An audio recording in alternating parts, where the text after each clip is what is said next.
So అంటే నాన్నని పట్టిస్తే రివార్డ్ కూడా ఉండనంట. 1,30,00,000 అవును. సో ఒకవేళ ఆయనను పట్టిస్తే 1,30,00,000 ఇస్తాం. లేకుంటే ఆయన లొంగిపోయినా గానీ 1,30,00,000 అని చెప్పేసి చెప్పడం జరిగిందంట. కానీ లొంగిపోకుండా సో ఆరోగ్యం క్షీణించి చనిపోవడము అని నాకు తెలుసు. కానీ నిజంగా అట్లాగే చనిపోయారా? లేకుంటే ఎవరన్నా ఎన్‌కౌంటర్ చేసి లే సంథింగ్ లే అట్లా? లే లే లే యాక్చువల్ అట్లేం లేదు. సో నేనే ఉన్నా.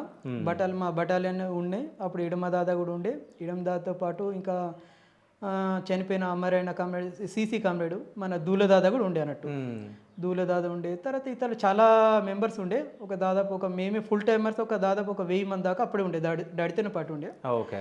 ఇక డాడీకి ఏంటంటే నాకు తెలిసి 2012 నుంచి షుగర్ పేషెంట్. అంటే నేను పుట్టక ముందు నుంచే షుగర్ ఇది మన 1906 ఆయనకు మా డాడీ కన్ఫర్మ్ అయింది అన్నట్టు. నేను పుట్టింది 99లో పుట్టాను నేను.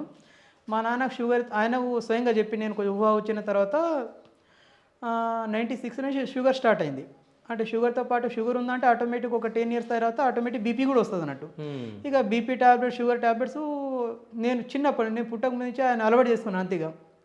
నాకు ఊహ తెలిసినా కూడా షుగర్ టాబ్లెట్స్ బీపీ టాబ్లెట్స్ గౌటు అంటే మనం హిందీలో గట్టిగా అంటారు దాన్ని గౌటు. అవును. అంటే అది మన కీళ్ళ సమస్యలు ఇబ్బంది అన్నట్టు. అది మా డాడీ కూడా ఉండే అన్నట్టు. ఇక ఇవన్నీ ఆరోగ్య సమస్యలు బాగుండే.